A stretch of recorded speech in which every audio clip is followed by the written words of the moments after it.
کہ وہ بولنے کے قابل نہیں تھا۔ سالار نے اپنی جیب سے کاغذ نکال کر ان کے سامنے رکھ دیا۔ میں مارکیٹ جانا چاہتا ہوں، اس پر لکھا ہوا تھا۔ کس لیے؟ طیبہ نے اسے حیرانی سے دیکھا۔ تم ابھی ٹھیک نہیں ہوئے ہو، کچھ گھنٹے ہی ہوئے ہیں تمہیں ہاسپٹل سے آئے، اور تم ایک بار پھر آوارہ گردی کے لیے نکلنا چاہتے ہو۔ طیبہ نے اسے قدر نرم آواز میں جھڑکا۔ ممی، میں کچھ کتابیں خریدنا چاہتا ہوں۔ سالار نے ایک بار پھر کاغذ پر لکھا۔ میں آوارہ گردی کرنے کے لیے نہیں جا رہا۔ طیبہ کچھ دیر اسے دیکھتی رہی۔ تم ڈرائیور کے ساتھ چلے جاؤ، سالار نے سر ہلا دیا۔ وہ جس وقت مارکیٹ کی پارکنگ میں گاڑی سے اترا شام ہو چکی تھی۔ مارکیٹ کی روشنیاں وہاں جیسے رنگ و نور کا ایک سیلاب لے آئی تھیں۔ وہ جگہ جگہ پھرتے لڑکے لڑکیوں کو دیکھ سکتا تھا، مغربی ملبوسات میں ملبوس، بے فکری اور لاپرواہی سے قہقہے لگاتے ہوئے۔ اسے زندگی میں پہلی بار اس جگہ سے وحشت ہوئی تھی، وہی وحشت جو وہ 48 گھنٹے پہلے مارگلا کی ان پہاڑیوں پر محسوس کر رہا تھا۔ وہ انہی لڑکوں میں سے ایک تھا، لڑکیوں سے چھیڑ چھاڑ کرنے والا، بلند و بانگ قہقہے لگانے والا، فضول اور بیہودہ باتیں کرنے والا، اپنا سر نیچے کیے وہ کسی بھی چیز پر دھیان دیے بغیر سامنے نظر آنے والی بک شاپ میں چلا آیا۔ اپنی جیب سے کاغذ نکال کر اس نے دکاندار کو اپنی مطلوبہ کتابوں کے بارے میں بتایا۔ وہ قرآن پاک کا ایک ترجمہ اور نماز کے بارے میں کچھ دوسری کتابیں خریدنا چاہتا تھا۔ دکاندار نے اسے حیرانی سے دیکھا۔ وہ سالار کو اچھی طرح جانتا تھا۔ وہ وہاں سے پورنوگرافی کے غیر ملکی میگزینز اور سڈنی شیلٹن اور ہیرلڈ روبن سمیت چند دوسرے انگلش ناولز لکھنے والوں کے ہر نئے ناول کو خریدنے کا عادی تھا۔ سالار اس کی نظروں کے استعجاب کو سمجھتا تھا۔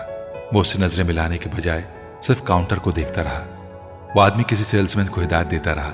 پھر اس نے سالار سے کہا، آپ بڑے دن بعد آئے ہیں، کہیں گئے ہوئے تھے اسٹڈیز کے لیے باہر؟ اس نے سر ہلاتے ہوئے سامنے پڑھے ہوئے کاغذ پر لکھا۔ اور یہ گلے کو کیا ہوا؟ بس ٹھیک نہیں ہے، اس نے لکھا۔ سیلسمین قرآن پاک کا ترجمہ اور دوسری مطلوبہ کتابیں لے آیا۔ ہاں، یہ اسلامی کتابوں کا آج کل بڑا ٹرینڈ چلا ہوا ہے، لوگ بہت پڑھنے لگے ہیں، بڑی اچھی بات ہے، خاص طور پر باہر جا کر تو ضرور پڑھنا چاہیے۔ دکاندار نے بڑے کاروباری انداز میں مسکراتے ہوئے کہا۔ سالار نے کچھ نہیں کہا۔ وہ اپنے سامنے پڑی کتابوں پر ایک نظر دوڑانے لگا۔ چند لمحوں کے بعد اس نے دائیں ہاتھ قرآن پاک کے ترجمے کے ساتھ کاؤنٹر پر خالی جگہ پر شاپ کیپر نے اس کے سامنے پورنوگرافی کے کچھ نئے میگزینز رکھ دیے۔ کتابوں کو دیکھتے دیکھتے اس نے چونک کر سر اٹھایا۔ یہ نئے آئے ہیں، میں نے سوچا آپ کو دکھا دوں، ہو سکتا ہے آپ خریدنا پسند کریں گے۔ سالار نے ایک نظر قرآن پاک کے ترجمے کو دیکھا، دوسری نظر چند انچ دور پڑے ان میگزینز کو دیکھا۔ غصے کی ایک لہر سی اس کے اندر اٹھی تھی۔ کیوں؟ وہ نہیں جانتا تھا۔